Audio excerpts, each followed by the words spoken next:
Hola, bienvenidos a esta sesión de Tenerife Winter Sessions. Antes de nada, antes de empezar, queremos dar las gracias, como no podría ser de otra forma, a nuestros patrocinadores, ya que sin ellos este evento no podría existir. Así que muchísimas gracias a canarias.com, Salesianos, Encamina, Intelequia, Tecdata y Produer. Bueno, nuestra sesión de hoy os vamos a hablar de Quantum, de Azure Quantum, y también introduciros un poco en la computación cuántica y demás. Somos Paulo y Analía. Hola, ¿qué tal Tenerife Winter Sessions? Gracias por la invitación, gracias a la organización por hacerme participar de este evento. Ok, muy bien. Pues nuestro objetivo con esta sesión de hoy es si conseguimos despertaros la atención para la computación cuántica y si conseguimos que alguien después de esto sienta curiosidad y se ponga un poco ahí a trastear con Q-Sharp, que ya vais a ver lo que es, para nosotros eso sería un logro fantástico. Así que, bueno, sin más dilación, vamos a empezar con la computación cuántica. Bueno, ¿cómo empieza todo esto? Esto realmente empieza en el componente más básico que tenemos de la computación digital, el transistor, ¿vale? Había un señor Moore, que creó una ley, bueno, es una ley empírica, no es una ley física, que decía que en cada 2 años el número de transistores en un circuito integrado que duplicaría. Bueno, esto está muy bien, pero tenemos que tener en cuenta también las limitaciones de la miniaturización, ¿vale? Porque al final podemos ir encajando más y más y más y más transistores, pero que al final, bueno, todo esto tiene un límite, ¿no? Esto también conllevaba un incremento en la capacidad, porque aunque nosotros no podemos modificar la velocidad de propagación de una onda electromagnética en un conductor, que está más o menos en los 200.000 kilómetros por segundo, lo que sí podemos hacer para que las cosas vayan más rápido es acortar distancias. Entonces, al miniaturizar, estamos haciendo que todo ocurra mucho más rápido y que el procesamiento al final pues tarde menos porque esa comunicación, esa propagación de ondas electromagnéticas dentro del circuito integrado pues tarda menos en llegar, con lo cual vamos más rápido. Pero bueno, hubo un señor, Richard Feynman, que es el padre de la cuántica, uno de los padres de la cuántica, que se hizo una pregunta muy curiosa en este sentido de la miniaturización, que fue, ¿y cuál es el transistor más pequeño que podemos tener? Porque claro, esto está muy bien de miniaturizar, pero llega un momento en que la cosa ya no da para más. Entonces, llegó a una respuesta muy interesante. Dijo, bueno, el transistor más pequeño que pueda haber es un átomo. Al final vamos reduciendo tanto hasta que llegamos al átomo. Bueno, esta es la base de la computación cuántica. Realmente la computación cuántica procesa en las partículas que componen un átomo, como un electrón, por ejemplo, ¿vale? ¿Cuáles son las diferencias fundamentales que tenemos con la computación digital? Podemos llamar computación, no sé, tradicional, pero bueno, computación digital, dejemos ahí.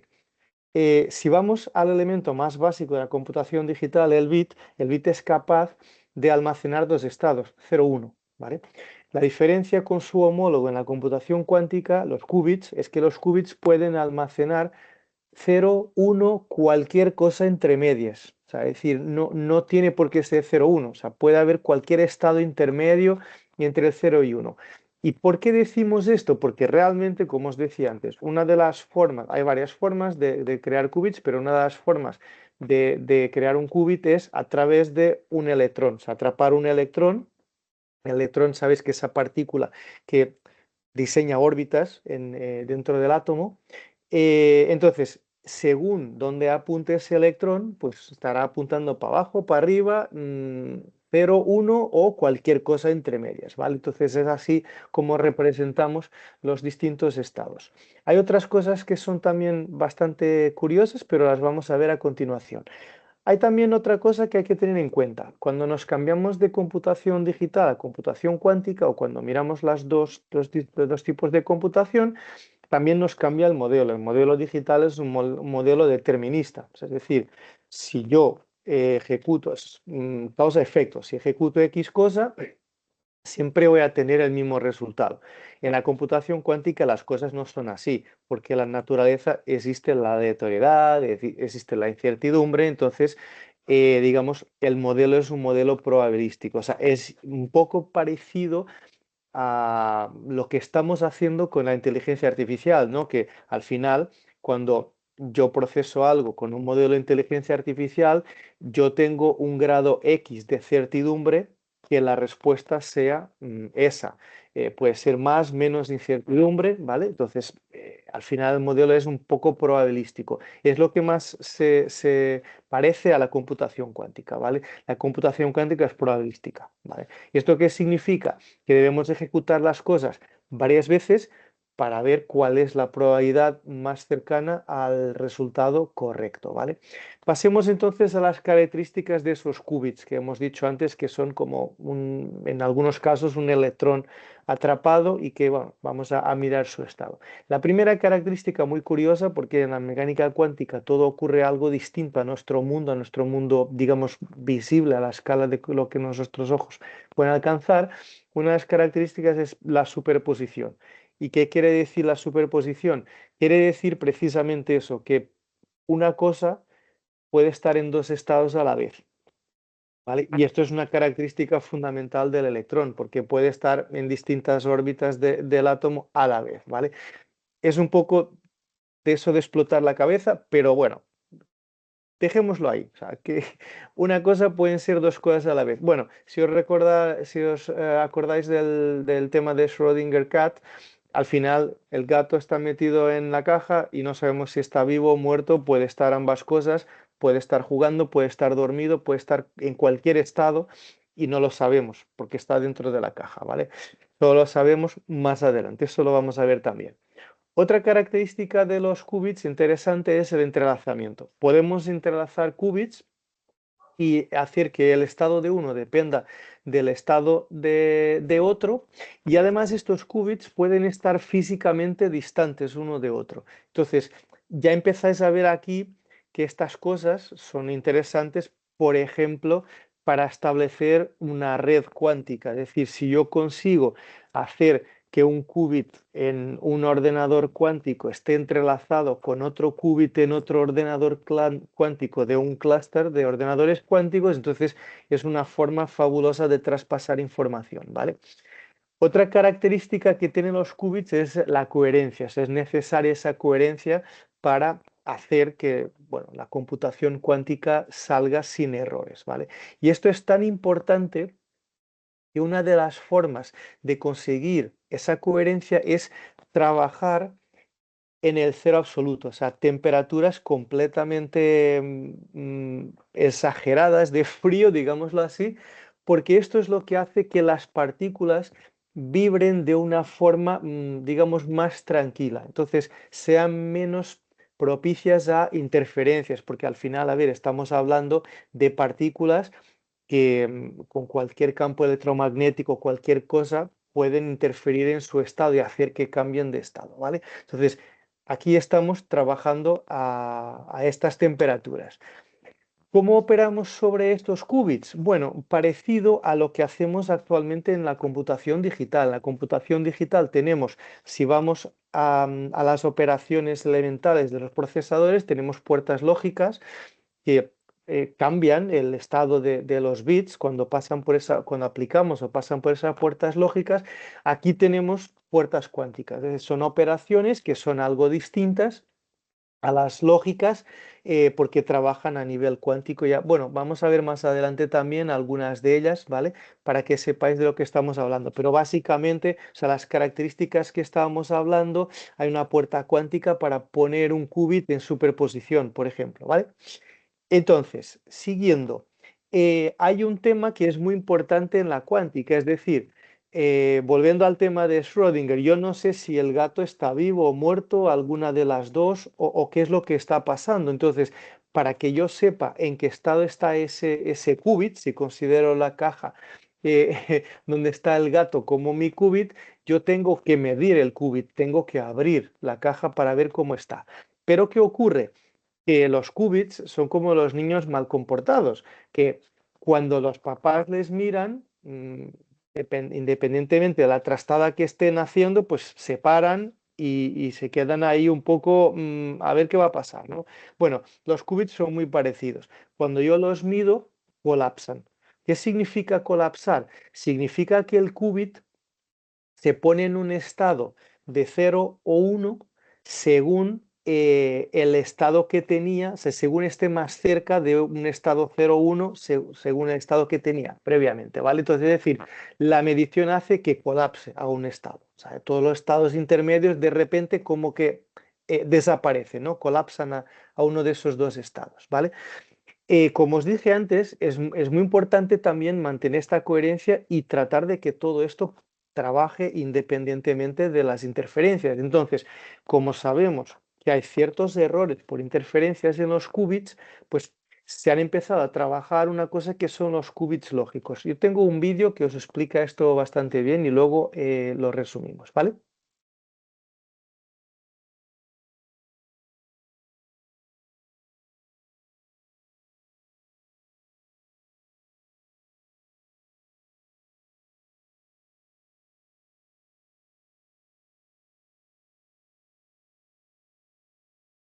Un momento porque me parece que hay algo que no está funcionando correctamente y lo vamos a corregir aquí en un momentito, que es precisamente la parte del sonido.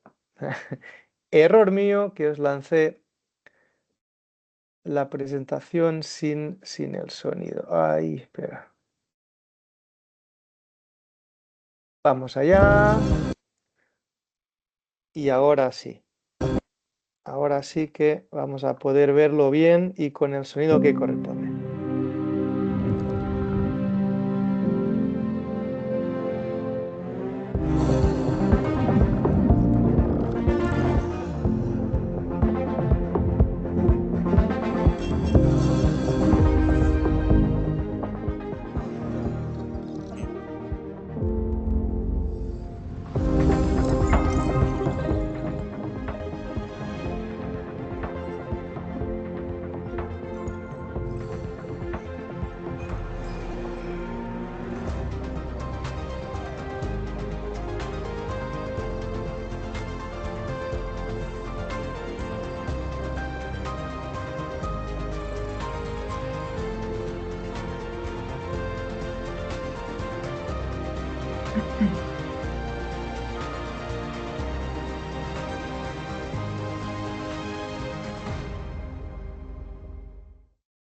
Bueno, fenomenal. Esto lo que nos enseña es precisamente pues el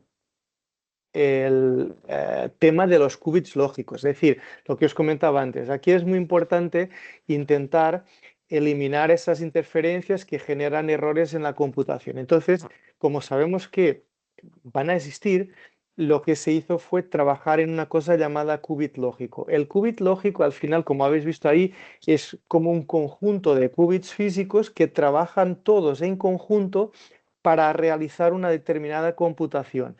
Entonces, es como, no sé, casi, es como si fuera un congreso, ¿vale? Donde están todos los qubits ahí dentro.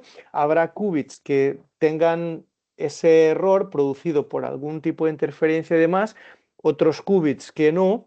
Entonces, ¿cuál es el resultado que gana? El estado que gana, pues el que esté por mayoría, porque se entiende que al final la probabilidad de que el error se propague a la mayoría de qubits que hay dentro de ese qubit lógico es muy remota. Entonces, con esto se ha conseguido reducir muchísimo, muchísimo el error y alcanzar una fiabilidad, ¿vale? Vamos entonces a empezar a ver aplicaciones prácticas de esto, ¿no? De la cuántica, de los ordenadores cuánticos y demás. Uno de ellos es una solución maravillosa que ha hecho Microsoft, que es Azure Quantum Elements, y que está destinada precisamente a los científicos de materiales, ¿vale? ¿Por qué? Porque esto lo que nos va a ayudar es a conseguir encontrar nuevos materiales, a buscar esas combinaciones de moléculas que hasta ahora no conocíamos o incluso que no existen en nuestro entorno cercano, ¿vale? Eh, Esas combinaciones al final son muy diversas. Esta solución está basada en HPC y en inteligencia artificial, ¿vale? Porque a día de hoy no tenemos todavía ordenadores cuánticos con una capacidad suficiente como para atacar este tipo de computación, con lo cual usamos HPC como un sustituto, ¿no? Temporalmente, pero ya se están construyendo y se están escalando las capacidades cuánticas que tenemos para llegar a conseguir estos ordenadores cuánticos que al final van a estar detrás de Azure Quantum Elements in the future, ¿vale? En el futuro.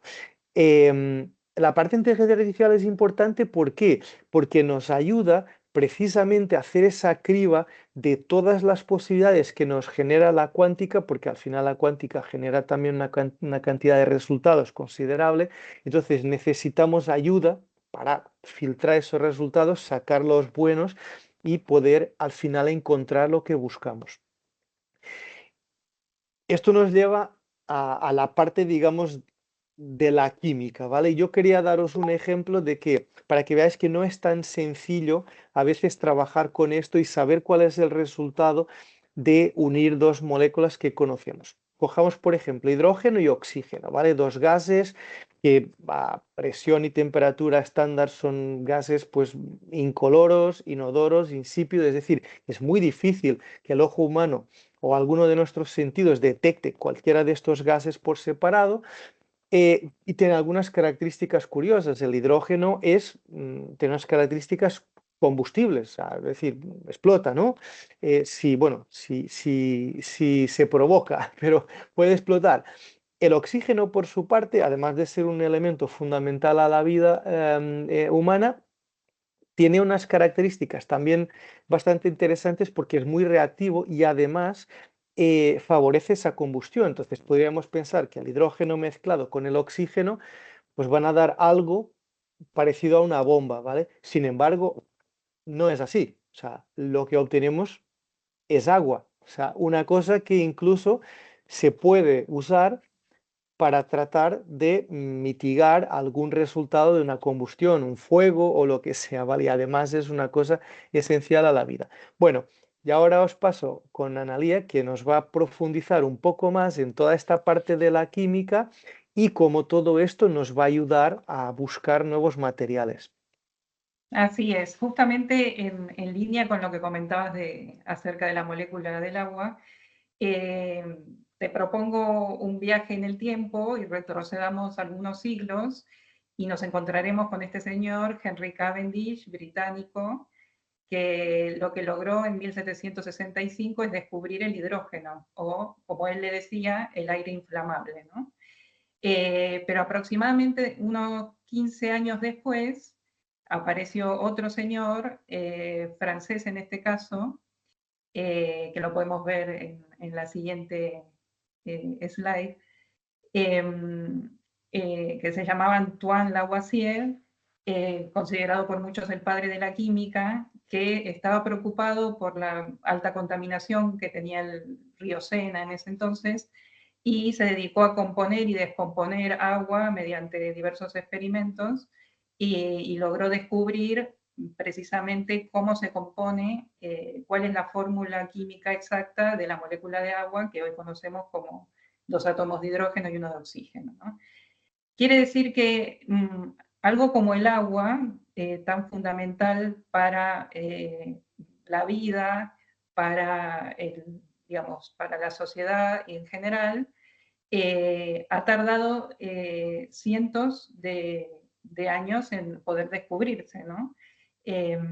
Entonces, digamos que aquí es donde podemos valorar eh, cuál es el aporte y que va a tener en el futuro la computación cuántica. Como comenta Microsoft y nos comenta Satya Nadella en concreto, con Azure Quantum Element vamos a poder, los científicos van a poder, eh, digamos, tener un progreso de la química y de la ciencia de materiales y lograr comprimir 250 años en solamente 25, ¿no? Porque realmente, ¿por qué esto es tan significativo y tan importante? Digamos que en términos de materiales, la humanidad ha ido pasando por diversas etapas, por la edad de piedra, posteriormente por la edad del bronce, luego la edad de hierro, que ha sido muy relevante para la agricultura, por ejemplo, y también la era del silicio, que, digamos, sí, es algo que ha sido revolucionario también en términos de las comunicaciones como las conocemos hoy en día. Quiere decir que cada vez que ha ido surgiendo un nuevo material, digamos, ha significado verdaderamente un punto de inflexión en el progreso social y se ha necesitado entender cómo funciona la naturaleza para ir descubriendo todos estos materiales, pero comprender a la naturaleza cómo funciona nunca fue tarea fácil, sino que se lo pregunten a Cavendish o a Lavoisier, lo que han tardado en descubrir la molécula de agua, ¿no? Con todos sus experimentos. La computación cuántica nos va a permitir reducir el tiempo de estos descubrimientos de materiales nuevos, nos va a permitir también reducir costes de I+D, lo cual va a posibilitar que se puedan traer al mercado nuevos productos más rápidamente. También va a permitir aumentar el espectro, el ámbito de búsqueda de nuevos materiales, escalando a muchos candidatos potenciales a nuevos materiales por descubrir, ¿no? Y además acelerar las simulaciones químicas de forma tal que quizás lo que antes un científico necesitaba un año para poder descubrir, lo pueda descubrir en un minuto, ¿no? Entonces, digamos, esta serie de aportes nos va a realizar Azure Quantum porque además incluso los científicos van a poder utilizar el lenguaje natural, por ejemplo con Copilot para Azure Quantum, para poder razonar sobre estos problemas complejos de la química y poder desbloquear ciertos desafíos que pueden posibilitar el crecimiento y el progreso humano, ¿no? O sea que nos va a permitir, como comentábamos hace un momento, resolver tres tipos de desafíos que venían teniendo los científicos, de escala en cuanto a cantidad de materiales posibles que se pueden explorar, de velocidad y celeridad en los descubrimientos de nuevos materiales y precisión. Hay un estudio muy interesante que recomiendo de McKinsey, que se denomina La computación cuántica podría salvar al planeta, que explora varios casos de uso de diversos sectores económicos y sociales, en los cuales la computación cuántica realmente va a ser revolucionaria y va a permitir, digamos, nuevos descubrimientos que posibiliten una, sí, vamos a ponerlo en español la tabla, y vemos que la computación cuántica nos puede ayudar bastante en términos de acelerar ciertos procesos de la agricultura y hacer que sean más sostenibles, también en el ámbito de electrificar nuestras vidas, en lo que tiene que ver con las baterías y conseguir tener mejores baterías, ahora veremos algún caso. También nos va a posibilitar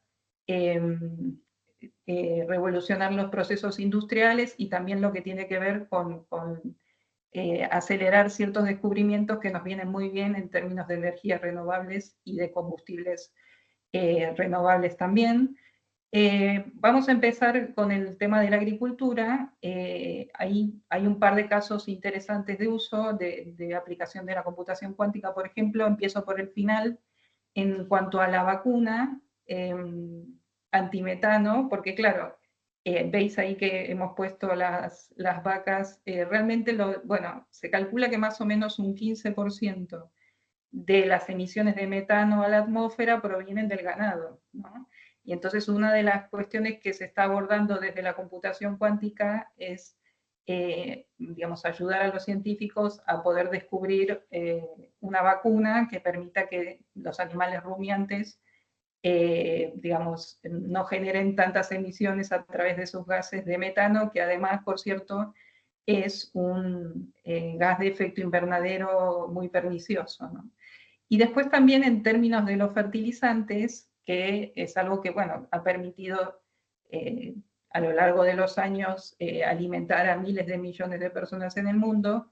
Los fertilizantes generalmente están basados en un componente, un elemento que es el amoníaco, y el amoníaco, que además se genera a partir del nitrógeno, una de las dificultades que presenta es que su proceso de producción genera emisiones, en muchos de los casos es a base de gas natural, Y por tanto, una de las cuestiones que el equipo de Azure Quantum está abordando junto con una entidad que se llama el Laboratorio del Pacífico Noroeste en Estados Unidos es ver cómo se puede, digamos, la computación cuántica puede colaborar en descubrir una forma de producción más sostenible del amoníaco para poder tener fertilizantes más sostenibles, ¿no? Sin que generen este tipo de emisiones. Después, si podemos ver en el siguiente caso, en el tema de las baterías, esto es muy interesante, en el tema de la electrificación, porque el equipo de Azure Quantum, también colaborando con el laboratorio que acabamos de ver anteriormente por la agricultura, han conseguido encontrar e identificar un nuevo electrolito a partir de 32 millones de materiales posibles que se analizaron. Se identificó, aplicando IA también, un nuevo electrolito que es muy interesante porque ha permitido desarrollar un prototipo de batería, que podemos ver en la siguiente diapositiva, que lo que significa es que se puede tener una batería eficiente utilizando mucho menos litio. Y esto es interesante porque el litio ya sabemos que es un material que, bueno, no abunda en el planeta, está solamente en ciertas regiones, por lo tanto es caro, tiene algún también problema en términos de lo que suele ser la minería y además podría tener algún inconveniente geopolítico. Por tanto, este descubrimiento a través de Azure Quantum de un nuevo material que no existía anteriormente en la naturaleza para generar un nuevo electrolito que a su vez nos genere una batería mucho mejor, pues es muy interesante.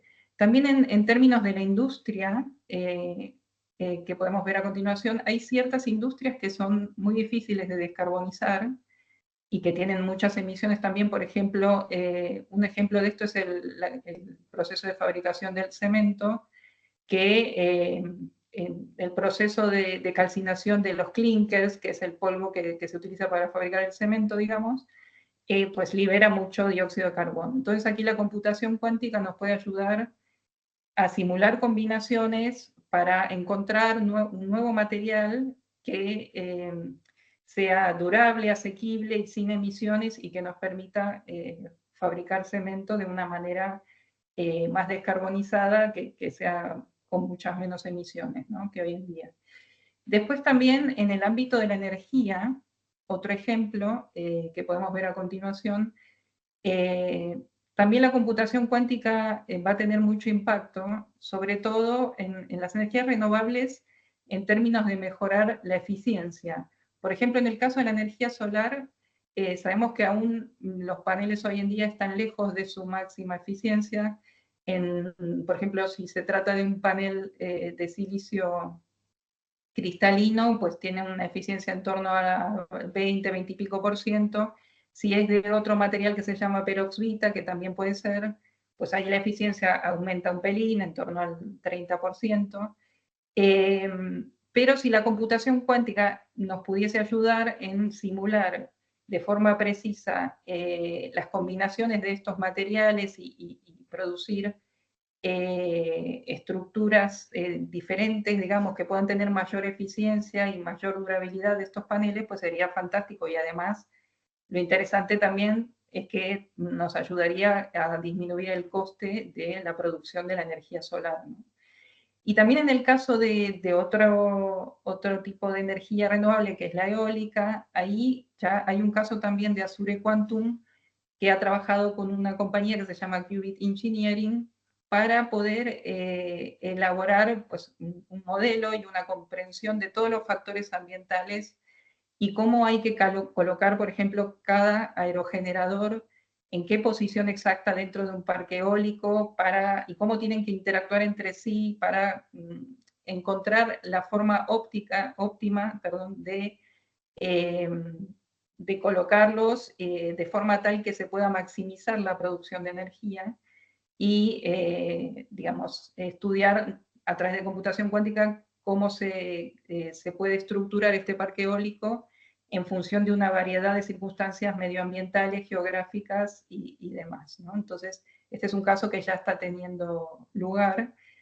Y por último, veamos un último caso que tiene que ver con algo que hablábamos al principio, con el tema del hidrógeno, justamente si este hombre, Henry Cavendish, aquel que descubrió el hidrógeno, pudiese ver hoy en día que se puede utilizar el hidrógeno para los vehículos y para transportarse, pues seguramente estaría muy contento, ¿no? Esto es una pila de combustible de hidrógeno que se puede colocar en ciertos vehículos, como un coche, como un tren, como por ejemplo un autobús, y que a grandes rasgos su estructura tiene una membrana y un catalizador, que es un catalizador es un producto químico que facilita una reacción. Y entonces lo que hace esta pila de combustible es tomando oxígeno, que por ejemplo es el que viene ahí, que veis por la izquierda, tomando, perdón, hidrógeno junto con oxígeno, lo que hace es generar una reacción que es generar electricidad para mover el vehículo, y lo bueno es que lo que hace es emitir vapor de agua en sus emisiones. Por tanto, digamos, es muy interesante como solución de movilidad sostenible. ¿Cuál es el problema? El problema es que ese catalizador que habitualmente se utiliza es el platino, y el platino es un material que es muy caro también, y por tanto el equipo de Microsoft de Azure Quantum ya está trabajando con una compañía que se llama Johnson Matthey, eh, que para intentar acelerar el descubrimiento de una nueva aleación, de un nuevo catalizador que sirva para reemplazar al platino en las pilas de combustible y de esa forma abaratar este proceso, ¿no? Y ya han tenido un impacto bastante relevante, acelerando, según lo que ellos dicen, alrededor del 50% de sus cálculos químicos para poder encontrar este nuevo elemento. Y bueno, en principio, digamos, estos son los casos que queríamos mostrar, en los cuales la computación cuántica va a significar un papel bastante relevante. Bueno, muchas gracias. Pues yo recojo el guante de lo que comentaba Analía, y en este tema de la ciencia de materiales y buscar nuevos materiales y demás, os acordáis que hemos dicho que el ordenador cuántico, para poder funcionar y para mantener ese estado de coherencia y demás, reducir interferencias, lo que estamos haciendo es que funcione a una temperatura de cero absoluto, ¿no? Bueno, pues esto es una cosa donde la computación cuántica se puede ayudar a sí misma, porque puede ser que a través de la cuántica consigamos en un futuro encontrar materiales y formas de poder generar o sea, ordenadores cuánticos que puedan funcionar a temperaturas más normales. Es decir, la naturaleza al final tiene procesamiento cuántico a temperatura ambiente. Nosotros no lo logramos, pero bueno, puede ser que a través de la cuántica se pueda llegar a alcanzar. Bueno, y ya para rematar todo esto, ¿cómo hablamos con estos bichos? ¿Vale? O sea, en Azure tenemos distintos recursos que podemos usar, ¿vale? Uno de ellos, el primero que os recomiendo, vuestro punto de entrada, pues el sitio web de Azure Quantum, ¿vale? Ahí tenéis entradas incluso pues al Copilot de Azure Quantum y demás, esas cosas que Analia habló antes, ¿vale? Luego, el siguiente es a través de la extensión de Azure Quantum Development Kit, ¿vale? Que la podéis tener en Visual Studio, ahora os la enseño en un momento, y lógicamente el portal de Azure, de la parte de Azure Quantum, para tener acceso a, digamos, a esos recursos que al final son los que vamos a usar, ¿vale? Yo os voy a enseñar rápidamente el portal de Azure y la parte de Visual Studio. Vamos a salir de la presentación, ¿vale? Aquí veis, por ejemplo, que tengo mi suscripción de Azure con un grupo de recursos que he creado para temas de Quantum, y lo importante aquí es que tenéis que generaros un Quantum Workspace para poder empezar a trabajar con estas cosas, ¿vale? Dentro de mi Quantum Workspace podéis ver que tengo varios providers dado de alta, alguno ahí que ya ni siquiera está disponible, ¿vale? Los que tenía Microsoft, IonQ, Quantum y Rigetti, ¿vale? Detrás de esto lo que hay es hardware físico cuántico, ¿vale? Que podemos usar para lanzar nuestras simulaciones. Yo en el pasado lancé algunos jobs por ahí, ¿vale? Esto lo lanzáis y bueno, se puede dejar ahí ejecutando y luego cuando termina os da el resultado. Y también, bueno, se puede lanzar contra un simulador, ¿vale? En este caso, con Visual Studio lo que vamos a hacer es que lo vamos a lanzar contra el simulador, ¿vale? Tenéis ahí un ejemplo de un código muy sencillo en QSharp. La ventaja de QSharp es que podéis tener o sea, dentro instrucciones que se ejecutan en la parte cuántica y también en la parte, digamos, tradicional, digital, ¿vale? Por ejemplo, por explicar esto muy rápidamente, aquí en la parte inicial del código lo que tenemos es una inicialización de dos qubits, ¿vale? Que le he llamado qubit a una y another qubit a otra.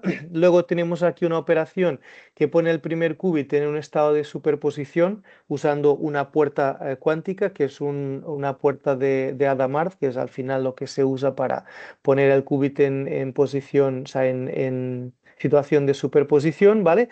Yo voy a poner aquí una instrucción adicional, ¿vale? Bueno, antes de esto, vamos a hacer una cosa. Uy, vamos a, perdón, vamos a quitar esta instrucción y vamos a ejecutar el código sin esta instrucción. Vale, luego al final, a continuación, lo que tengo es una medición, o sea, esta parte de aquí me está midiendo el qubit, con lo cual va a colapsar a un estado de 0,1, como os he dicho antes, y termino con el reset de los qubits para liberarlos, ¿vale? Si yo ejecuto esto, veis ahí abajo que me va saliendo aquí el valor 0. ¿Vale? Como es probabilístico, esto a veces sale 0, a veces sale 1, etcétera. Bueno, hay que ejecutar varias veces. Lo normal en la cuántica es que una cosa se ejecute más de una vez.